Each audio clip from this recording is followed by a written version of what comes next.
Welcome back to Warrior Theology Podcast. I am almost Dr. Peter Van Cleek with my dad, Peter Van Cleek, Dr. Van Cleek already.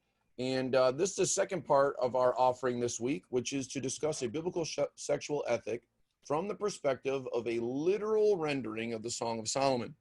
And we're about to get into some material here about how the Shulamite, the woman in Song of Solomon chapter 5, is going to begin to enumerate the parts of her husband and why he is such a splendid male specimen is really what it boils down to. If you remember in podcasts gone by, we asked the question of whether or not objectification is inherently wrong. And we get to do this here on a podcast. Definitely, if we were in a crowd, that would probably be a really dicey question to ask. The argument that we're making from the song is it is not inherently wrong or necessarily wrong to objectify, but the connection that needs to be made is that you love not just the soul of the person, but the body of the person, and that person is the one whom your soul loves. We made the distinction between purely objectification, which is to objectify someone for their body. This is something that you see in pornography, because even in the sense that you don't even have, let's say, as a man, you don't even have the real woman in front of you, right? You have an image of the woman.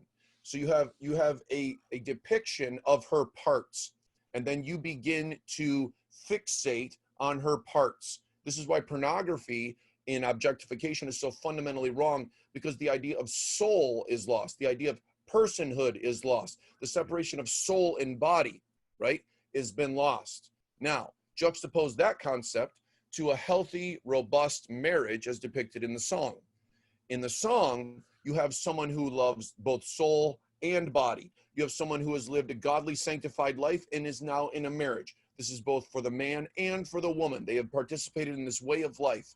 And now they've come together in marriage, and they begin to enumerate the qualities, the physical qualities of their spouse. And in doing so, we're making the argument that that is good. It's good because it's in the scripture. It's good because it's revealed to us from the Bible. And so and in no way is it besmirched or torn down or said, don't do it this way. And so we derive from this that it is a good thing to do. But note that it is not done in a vacuum. It is done in the bonds of marriage. It is done to the person whom your soul loves. So it is body and soul. And when those two come together, you can have a robust appreciation for the body of your spouse, which is what we see here.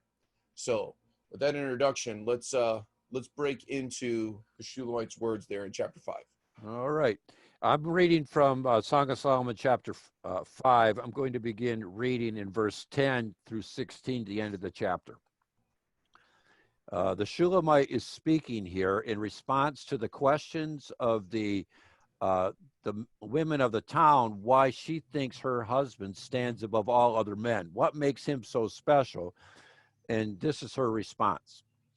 My beloved is white and ruddy, the chiefest among 10,000. His head is as the most fine gold. His locks are bushy and black as a raven. His eyes are like the eyes of doves by the river of waters, washed with milk and fitly set. His cheeks are as a bed of spices, of sweet flowers. His lips like lilies dropping sweet smelling myrrh. His hands are as gold rings set with the beryl. His belly is bright ivory overlaid with sapphires. His legs are as pillars of marble and upon sockets of fine gold. His countenance is as Lebanon, excellent as the cedars. His mouth is most sweet, yea, he is altogether lovely. This is my beloved, and this is my friend, O daughters of Jerusalem. So he depicts him from the top of his head to the sole of his feet in this poetic language, this picture language. And it's very detailed. And we already addressed on our last podcast that he's handsome, that he has a ruddy complexion. He's just a vibrant, a young man, strong, handsome, and we saw a parallel passage in reference to David, that he was also ruddy. that he's strong and healthy and virile. This is my husband. And then she begins this depiction, and she starts with his head. Says that his head is like most fine gold, which when you read this, first thing you think about is this was Nebuchadnezzar's image. His head was of gold, and talked about this great empire. That's in Daniel 2:32. It just symbolizes prominence and power. She speaks of her husband in these magnificent terms. She speaks of him like world empires. It's a marvelous thing. Submission to Solomon would be her delight if he has a head of gold. People talk about submitting to your husband, and when you read the Pauline material, it talks about submitting, but you don't get this stuff. But I remember when I preached to this, I took such delight in it. A woman whose husband has a head of gold is someone that you don't mind submitting to or abiding under, considering how highly she thought of him. When you think this highly of someone, when he asks something of you, it's not something that's done begrudgingly. It's done out of something from a loving perspective. From this passage, we could read 1 Peter 3:6 in a different light. In there it says, even as Sarah obeyed Abraham, calling him Lord. And I know that can create either ruffles or a little chuckling, perhaps among the ladies because of this. But in a direct connection here, if you consider your husband as you see that he stands above all other men, and he's represented in your mind in this visual image as a head of gold, then as Sarah honored Abraham this way, a wife honoring her husband who's depicted this way in her mind is just the next step. It's not even worthy of a smirk or a chuckle. It's what the woman recognizes as due this man. The reason that he stands above all other men is because in my mind, he's depicted as having a head of gold. And again, see, this is not just the like I was gonna say narrow, but it's not just the theological assertions like an outline of Pauline literature. This is a heartfelt expression. This is an expression of love. This is more of a statement from the heart than it is of the mind. It's spoken of in poetic terms. I mean, if I was going to write a poem about my husband, what would I say about him? So you write it in these terms. So Solomon and the Shulamite as pristine models of a husband and wife are the examples that a marriage should strive for if it is to be blessed and fulfilling. Here's the application. If the wife looks at her husband, and I'm having a hard time seeing him as having a head of gold, and the wife can make up all kinds of reasons about that. The Bible gives us instructions here for both the man and the woman. For the woman is your prayer life or your life in your relationship would be to ask God to aid you in seeing your husband this way. And the husband should look at this and say, before God, this is my duty. This is the kind of man I should be to her. But the standard here is very high. And I'm saying that it exists here. This is the attitude that she has towards her husband. It starts with this head of gold, which is the head is the controlling factor of the body, and so it is here when it speaks of him.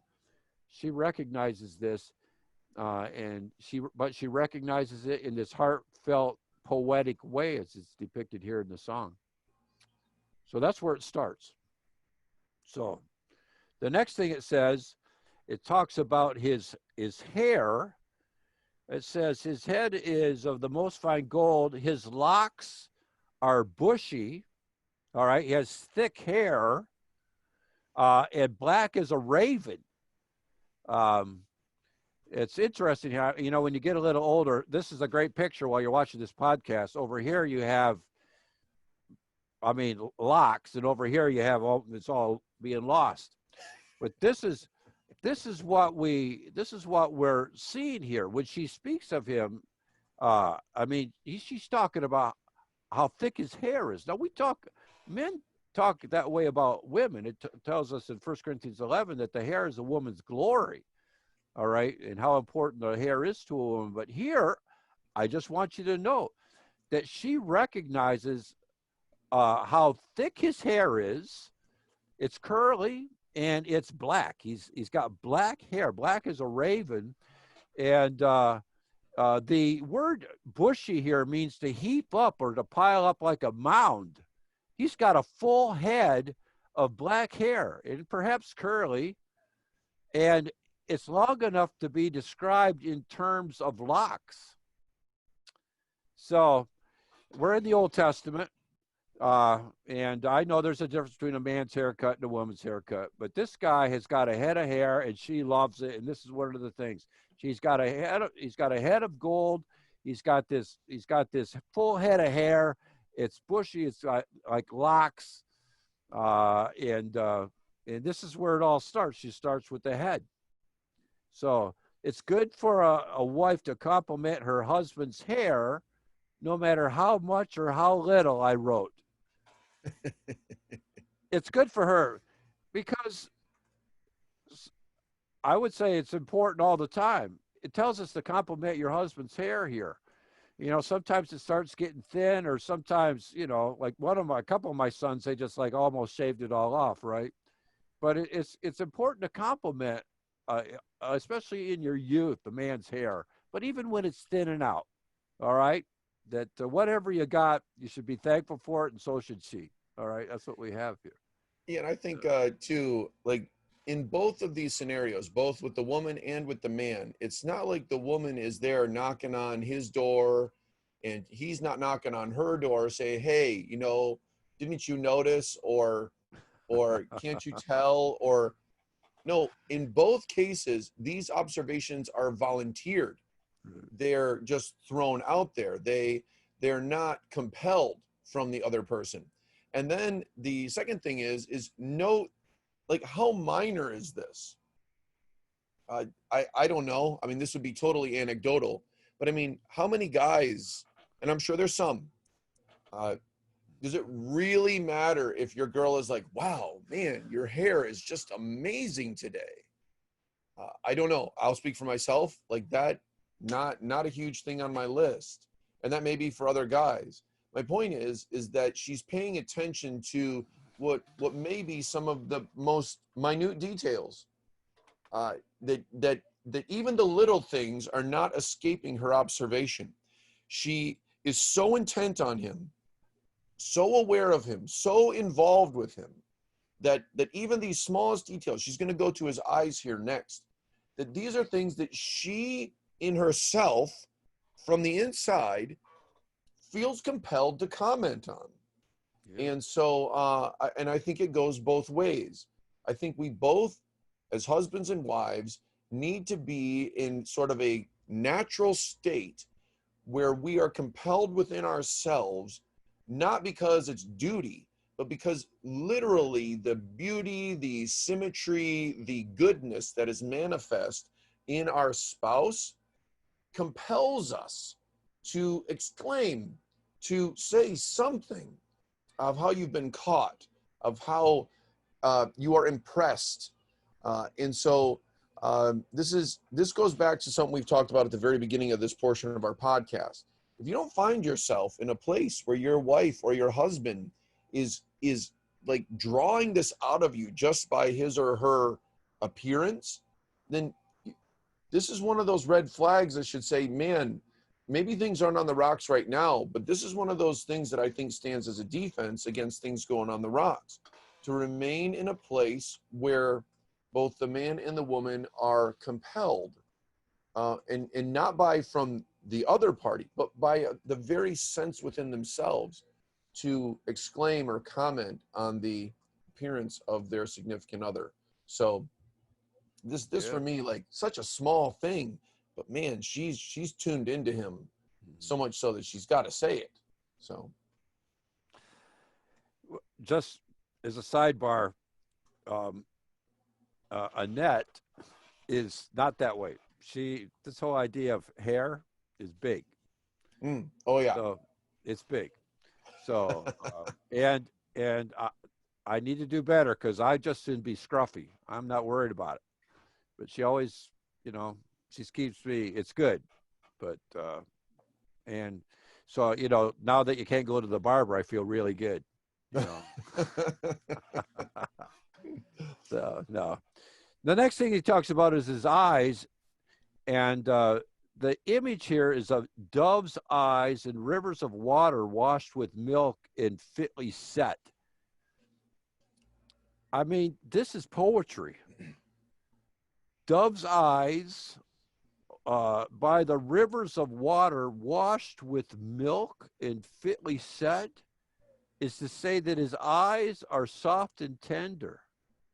It's the same metaphor Solomon used to describe her eyes in 115 and 4:1. His eyes are described, when it talks about washed with water, as sparkling. His eyes sparkle. To be bathed with milk speaks of the glistening luster of his eyes. And so here's the picture. He's got this dark hair, and then he's got these sparkling eyes and clear eyes, right? And it talks about they're fitly set. I mean, his face is proportional. It just ties in with the fact that he's a handsome man. I mean, he's somebody that when early on when they were gazing into one another's eyes, this is somebody you want to sit across the table from, and you want to gaze into his eyes. Tender eyes, understanding eyes, soft eyes. I mean, as we've said, the eyes communicate so much. They truly are the window of the soul. And the Song of Solomon especially speaks of this eye contact, this eye language. So eye talk. So when she looks at him, the eyes are a big focus all the way through the song, looking at one another. And so as she gazes into his eyes, she sees dove's eyes, tender eyes, white. I mean, just clear, sparkling eyes. And he's just very handsome, fitly set. So. Yeah, and that, because we know this, juxtapose that to the opposite, right? So if you're overworked, you can have tired eyes, right? If you've been crying, right, you have maybe bloodshot eyes, or you have bags under your eyes, right? The eyes tell us so much. And so as you begin to reflect on your spouse, I think Solomon teaches us here that there's much to be gleaned from just looking into your girl's eyes or your man's eyes. When the sparkle is no longer there, right? Maybe he's down.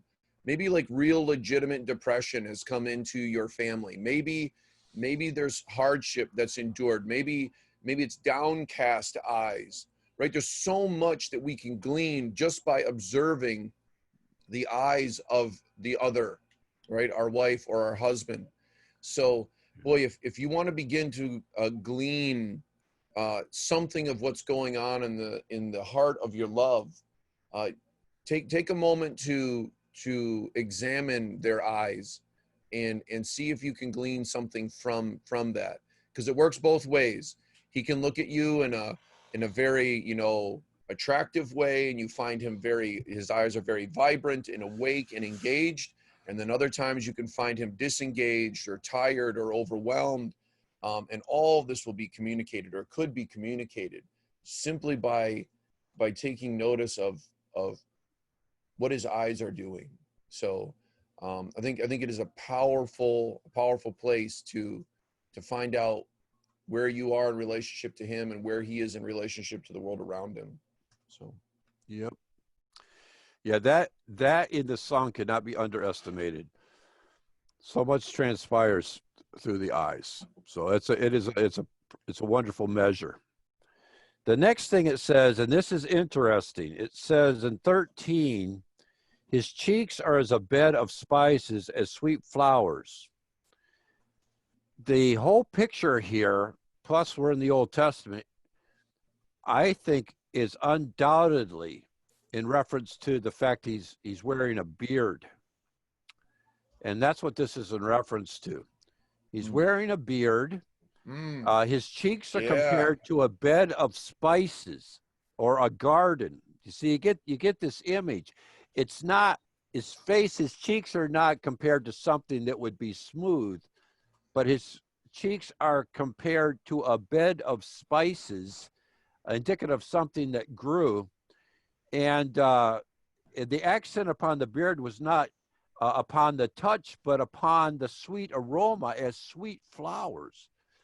It says a bed of spices, but the reference here is not to how smooth or other words that might be used, but to aroma, to the aroma.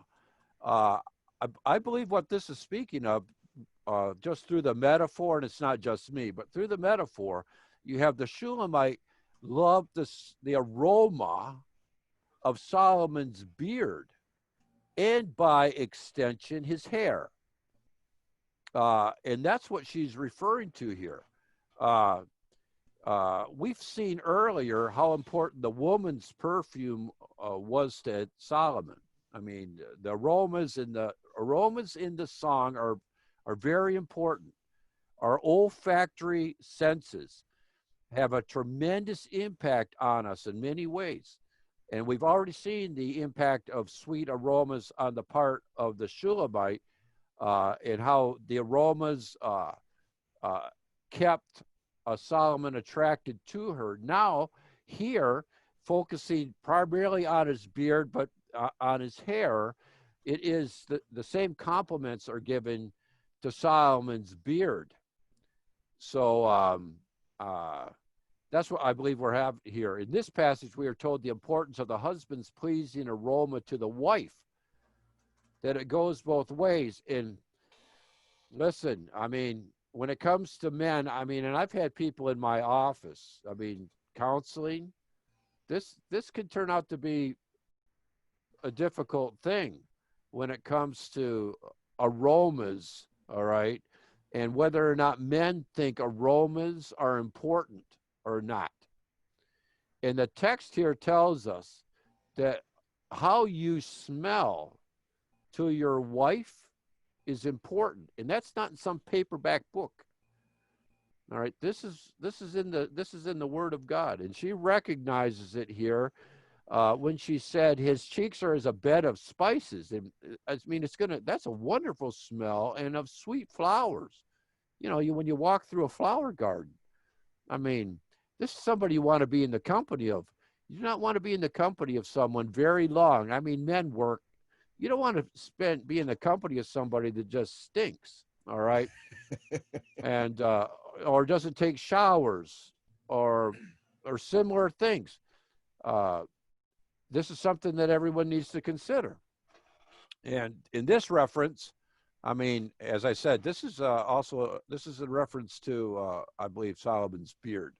So, anything over there, oh bearded one? Yeah, so I think first of all, I'd like to say that it's hard to compliment your man if he doesn't have a beard.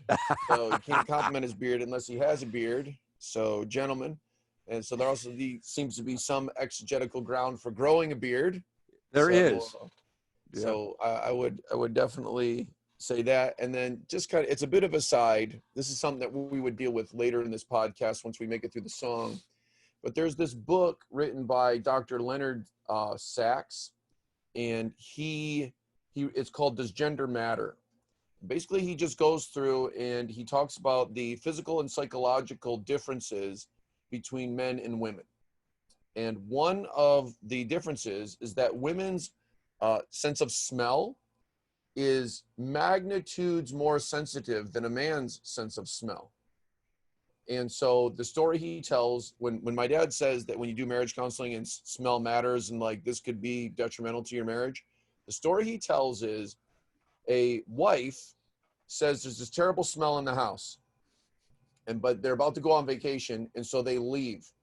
And the husband's like, I can't smell it. Let's get out of here. So they go on vacation for 2 weeks. They come back. She steps inside the house. she smells it and it literally makes her sick.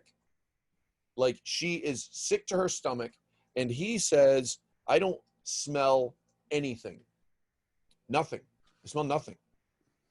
And she says, you need to find out what the problem is because there's something in this house. It's dead or something, and you need to sort this out. And it gets so bad between these two, they have to go get marriage counseling, and they end up going to Dr. Sachs. And they tell this story. And Dr. Sachs explains to the man that your woman's sense of smell is much more acute than your sense of smell. She probably does smell something. You need to sort it out. And lo and behold, what happened was there was a dead rat in the ventilation of their house, and she could smell it and he couldn't. And they had to go get it taken out because it was literally driving his wife crazy. But they seemed like they were on, like one was smelling it, it was driving her crazy, and one was like, there's nothing going on in the house. The point is we need to be aware of those things. That's probably the kindest way I could put it. But it is important that those things are part of the way we do things, guys. All right. So, I mean, and your girl knows you and you know your girl. And I mean, there's those kinds of things to factor in. But in the end, it does matter. We see it here in the song, and I think we see it in everyday life. So I think, let me take a look. Yeah, that puts us like right to the minute. Okay. So let's knock off there. We'll get to verse 14, Lord willing, next week. Okay. You guys know the drill. Those of you who have been with us, thanks for joining us. I do hope this can be an encouragement to you, a challenge to you, something to consider. Hopefully, as you've listened to us, there's been material that you've not heard before, and that you could see that hopefully it is resonating with you. It's resonating with you with regard to your marriage, with regard to yourself, and of course, with regard to what the Bible says about your marriage. So don't forget to like the video, subscribe to our channel, hit that notification bell so that whenever we put up new material, you can see the next iteration or the next step in our discussion. And then, of course, share the material. As you are given opportunity, share it with others. If it was a help to you, undoubtedly it can be help to others. And of course, if it's worthy of discussion, if you consider it something, hey, let's think about this. Maybe there's something here. It would be helpful to do that within, kind of a cohort, a group of people talking it over. So with that said, thanks again for being with us, and we will see you all next week. All right. Thank you. Yep. Bye. So if you like this video, maybe you'd like some others. Take a look around.